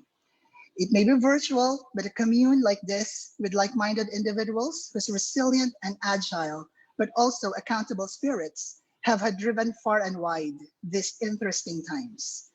We are not only overcoming a global pandemic, but positively, because of our collective passion, we have surprisingly abundant opportunities to pivot and reboot into a better normal.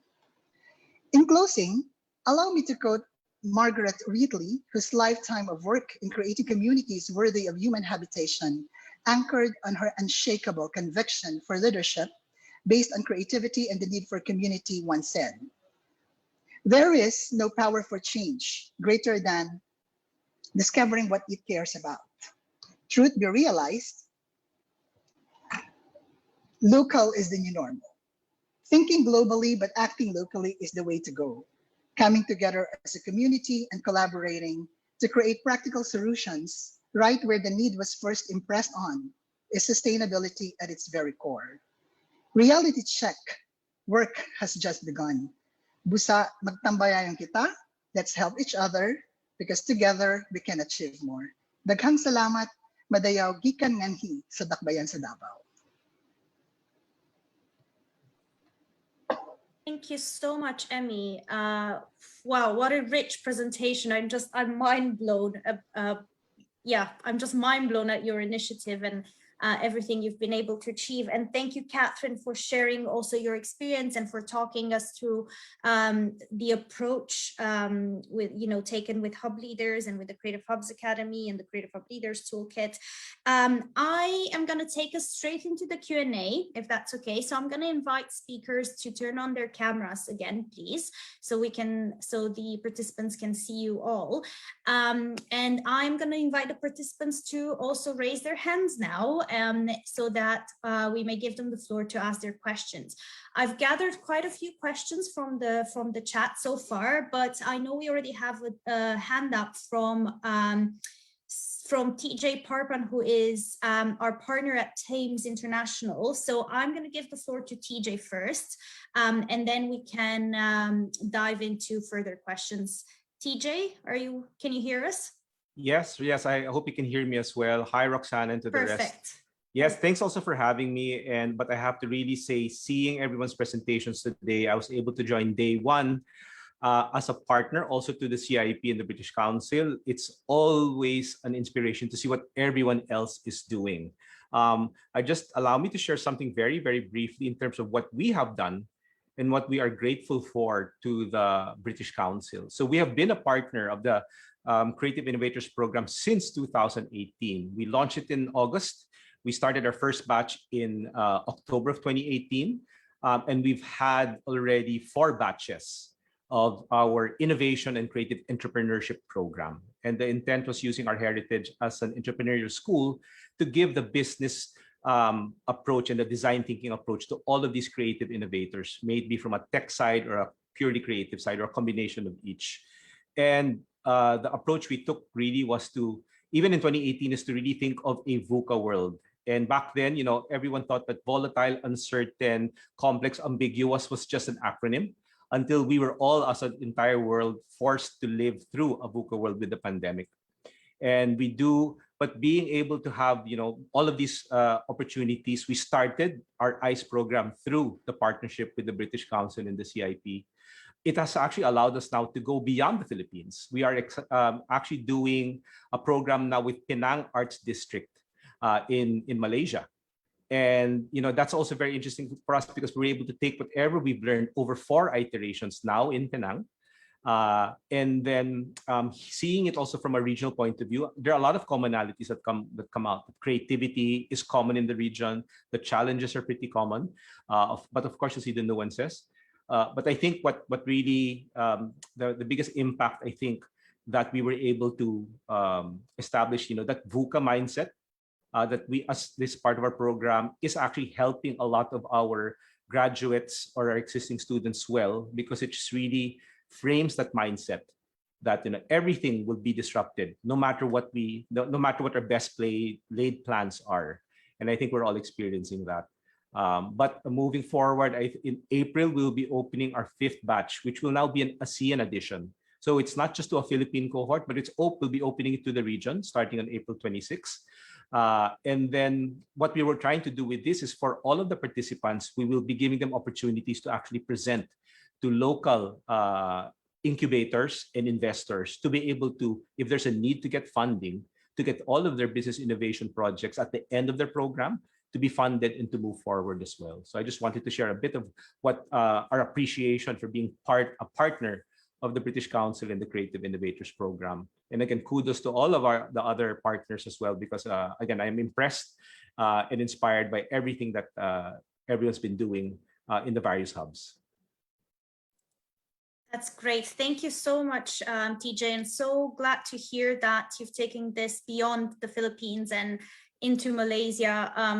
Yeah, actually, my background is a picture of a terrace that I've been on in Malaysia and Kuala Lumpur a couple of years ago, just trying to hold on to those memories of visiting amazing creatives in the region. Okay, let's start the Q&A. Participants, please raise your hands or put your questions in the chat. To kick off, I would like to address a question to all the speakers. It came through earlier from Nanette Suero Revilla. Sorry, Nanette, I'm butchering your name. My bad. So she was asking if based on all of your experience, again, this is for all the speakers, based on your experience, could you share some important key points for a successful Indigenous People Creative Hub? Nanette, I don't know if you're around and if you maybe want to give a bit of context to that.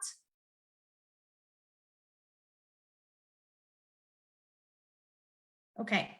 I'm not sure if Nanette is still with us, but maybe could we start with, oh, hello, hi. Can you give us a bit of context for your question, please? You're on mute. Oh, Nanette, I think you need to unmute yourself. Okay, hi. Good evening. Actually, we are part of the Tambayayong Hub Network. Which Sir Emmy is our inspirer and our creative mentor.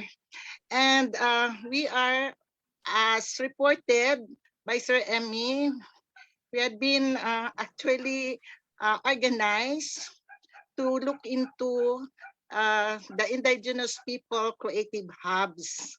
So in this point, I would like to ask our speakers on how to sustain or how to look, what are the key points for a successful IP creative hubs? Thank you, Nanette. Do any of the speakers want to jump into this?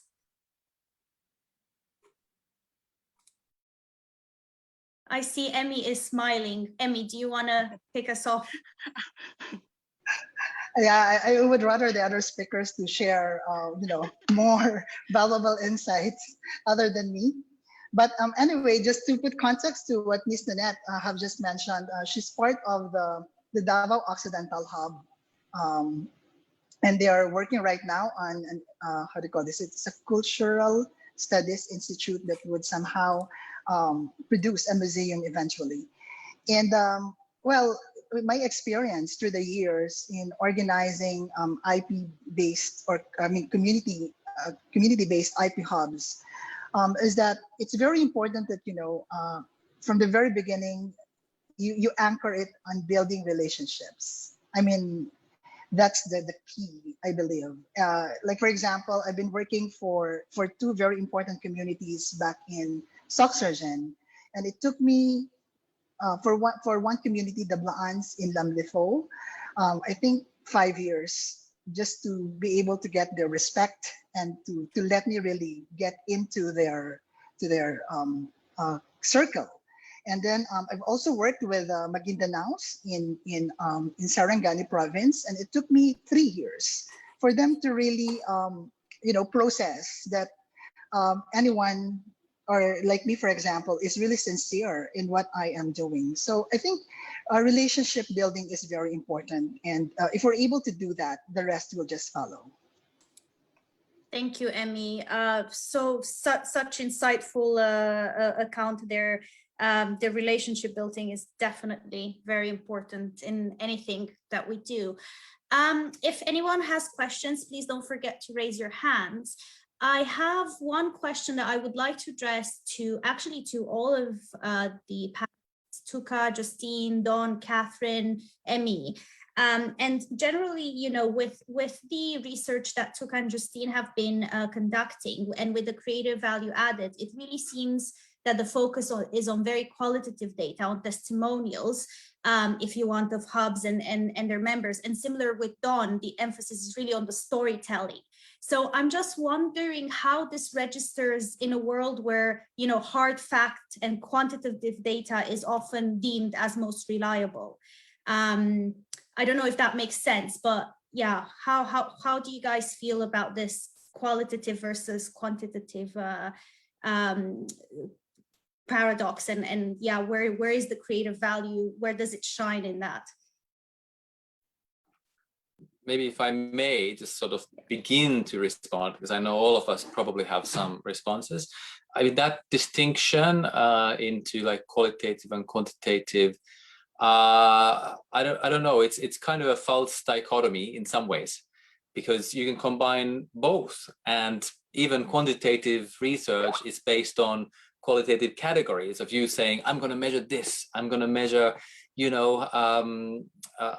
how many, good products came out of this hub. That means that you have sort of a subjective qualitative decision on what is important, right? So there's no more objectivity necessarily to quantitative approaches, but yes, they have more dominance, I guess, in our language, in our culture, oftentimes, but there's nothing that would stop us from, let's say, measuring good interactions. Let's say we care about emotional support and we want our hubs to be supportive places. Nothing will stop us from sort of counting the times when an interaction has given us that kind of support. Obviously, there's dangers to that because emotional support isn't just about how many times you were given support on a typical day, but it will give you a pattern, so you can kind of have a look at that. The reason why we don't have that so much is because I guess we've kind of lacked this. We have lacked this kind of fluid, mobile imagination. Because a lot of the interactions and relationships we have, they're not constrained to the physical space. They can happen online, or they can happen at a coffee shop, or they can happen in a very local context. So you can't just sort of sit around in a room and observe everything that goes on. So you have to kind of follow these journeys that people have. Maybe the last point that I wanted to clarify about our approach was that it is just one approach. It does not capture all the kind of rich and diverse sources of value that hubs can create. It's just one specific approach to looking at kind of the internal element. How well do hubs serve their members? Are they generating exchanges that are beneficial? Could they generate more of them or different types of them? So that's a different question from looking at the hubs in a community. And certainly it's also very important to look at the value of the hubs and, let's say, creative outputs like film or indigenous art and all that for a community. That's a separate question. So we did not intend to talk about the value of the hubs for their communities, and that's a question for a separate project. Just a couple of points there. Thank you, Tuukka. Would anyone else like to weigh in on that? Catherine, sorry, I know you might have missed our question, but let's go to Don. So as storytellers, we always believe in what people would tell us through our interactions with them. So as a filmmaker myself, I always interview a lot of people. I talk to a lot of people. That's where we got our inspiration. That's where we get our inspiration to our upcoming films. And it's, let's say, for example, for documentary films, everything that our subject says is valid, and that's, for me, that's a genuine result of research. I mean, regardless of what form, we have this platform called film that could, show that we really do not follow the quantitative results in film, but we have an output that we can show to a lot of people through different means, especially now that we have internet, we have YouTube or any video platforms to screen it. So for me, that's my point. Thank you, Don. Thanks very much for that. I wonder if anyone from the audience might have questions, if they could raise their hands. In the meantime, I see a hand raised there. Perfect. Hi, Baby Ruth. Hi, my name is Baby Ruth. I'm part of the Film Producer Society with Don, and I just like to take this opportunity to, thank everyone for inviting FPS. It feels less isolating to adapt to this new normal that we are in. I find some points from Catherine really interesting about digital fatigue, because we've been attending a lot of webinars, doing talks left and right, and for a small film studio like us, there's so many digital contents out there. I'm just wondering, if there are trends that you are seeing on how the audience will sort of use and move around with this digital interface from now on, and it's very hard for us to also pinpoint our next move on how to sort of bring about, certain films out there. And just to be candid about it, because, some films are viewed for free, a lot of Filipinos, at least Filipinos here, would prefer if they can watch films for free. So it's also about, the challenge of sustainability for some of the stories that we are supporting. So I'm just curious and wondering, based from research or maybe similar studies that you've encountered, how do you see, this digital experience? How do you see it? Will it flourish? Will it, reach at some point? Thank you.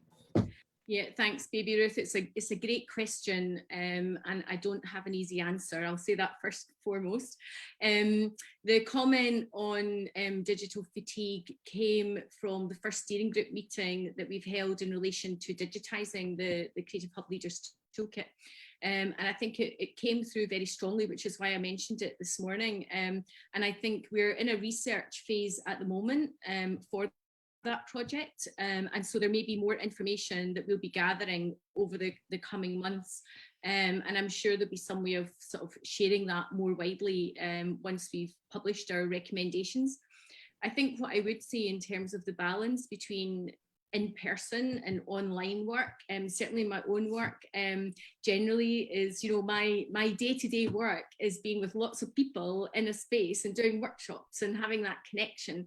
And obviously when the pandemic hit last year, then we had to migrate a lot of our work online. So we've migrated onto using Zoom and Mural as the online collaboration space. I think looking to the future, I think, and I know that the colleagues that I work with are seeing something similar, we can see that there will be some fusion between the two. So we can imagine that in the future, we'll be asked to do some in-person work and some online work. So I think we've been forced into this space. It's accelerated our learning into how to deal with the online connections.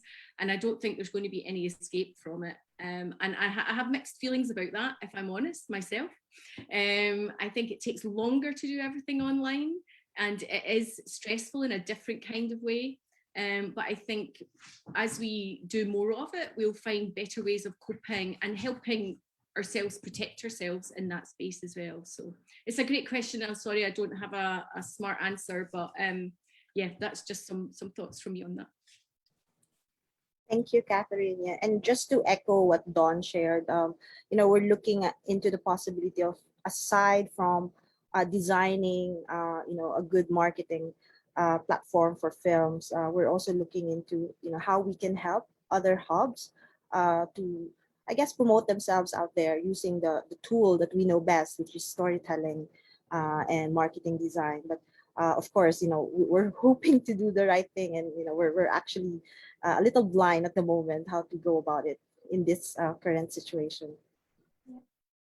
Thank you, Baby Ruth, for that. And I think you've touched on some very vital questions that we've been kind of raising and discussing over the past year, and especially kind of linked also to this resilience and to this, networking and connections, which is kind of at the core of this Creative Innovators project.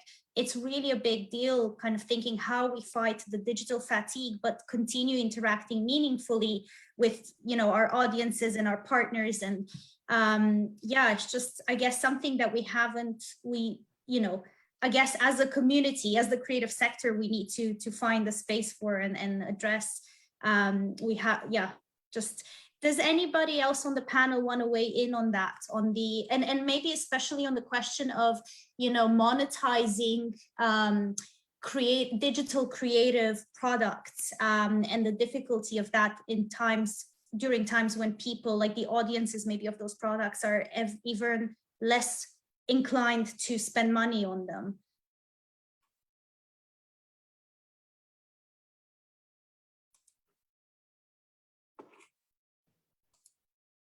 I can see some comments in the chat as well. Okay, does anybody, while we ponder on that, if anybody else among the participants might have questions, please raise your hand. We might not get to answer all the questions today, but I just want to reassure you that together with the events team, we're going to collate them. We're going to do our best to have an answer to you, even if it's in written format once the events are over. Maybe one thing that I might want to also leave you all with, all the speakers on the panel. There was a question earlier on the chat from Maxwell Espina, and they were saying, you know, they're wondering if there's, sorry, no, my bad, I've mixed up the questions, but actually this is a very good question. And they were wondering if there's a part of the agenda to create a national sensibility to diverse people, and, you know, to eventually support the community to rediscover a national character that is cohesive, creative, and ennobled. So thank you, Maxwell, for raising the question. What I want to leave you with is more on the sort of current best practices of measuring impact of the Creative Hub communities. And quite a few people were asking sort of what are the current practices, and what would be a best way to measure the impact of Creative Hubs and creative communities coherently.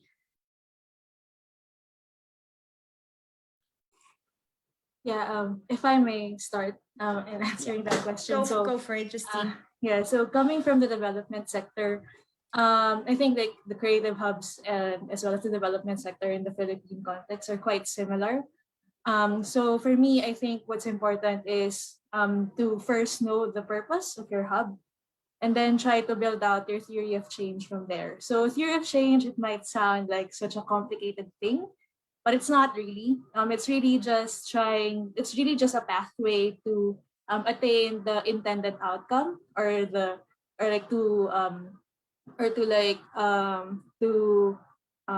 make your purpose more concrete in a sense. And then that's how you try to and then that's where you like the pathway there that will determine like the best approach to measuring the impact that you have made in your community. So it can be in the form of quantitative approach, if you want to like look at your sales or something like that. It can also be qualitative if like your purpose is really to enrich the creative journey or experience of your members. Then you can do it in a qualitative way and do interviews with your members, focus group discussions, or even just observe like the activities that they have been doing and their interactions. Thank you for that, Justine. I'm afraid I'm going to have to stop here because we have surpassed our allocated time for now. But I do want to say thank you very much for all the speakers and for all the participants for their input. Before we go away, I want to ask everyone to join us for a quick photo opportunity. So if you could all please turn on your cameras if you're comfortable to show your face and be on this photo. And we'll have a few screenshots taken by our tech team. So if the tech team can let me know how they're doing, or how the screenshots are going, that would be fantastic, please. So thank you everyone for joining the photo opportunity. So nice to see all of your lovely faces. Amazing. Let's do for the photo, let's do 3 more seconds. 3, 2, 1. Perfect. Okay. I hope that was okay. I hope the tech team got a chance to capture that. But yes, thank you very much, everyone, for your participation. I want to leave you with a few reminders as well for tomorrow. Just so you know, the last session of the Drivers of Change series will take place tomorrow, 19th of March, starting at the same time, which is 9 a.m. UK or 5 p.m. Manila time. We will be talking about policies and practices to support the creative economy, and also we will be welcoming the International Year for Creative Economy for Sustainable Development. The session will really delve into the recognition of the role played by the creative industries in developing a robust and resilient economy, and what is really needed to support a successful creative economy across Southeast Asia. If you haven't already, do help us share the news about this series by joining us on the social media channels and using the handles and the hashtags that we've shared with you. And last but not least, actually very importantly, we would like to hear your feedback. So we are sharing now on the screen a QR code and a link in the chat to an evaluation form. It shouldn't take more than 5 minutes for you to fill it in. And we are very, very grateful if you do, as that helps us really tailor our projects and our programs and our events to your needs. And yeah, it's also an opportunity for you to win an illustration, a portrait in the manner of the ones that you've seen earlier. So thank you everyone for coming. I feel like it's been a massive, compelling conversation that we could probably spend another couple of hours unpacking. The research of Justine and Tuukka will be available probably very soon. Just thanks so much for all of you, and Dawn and Emmy and Catherine for sharing your experiences throughout this initiative. Thanks everyone for coming, and thanks for sharing your positive energy with us. And I hope to see you all tomorrow on our last session of the series. Goodbye from me. Hope you have a nice end of the day, or a nice midday if you're on closer in terms of time zones. Bye. Thank you, everybody.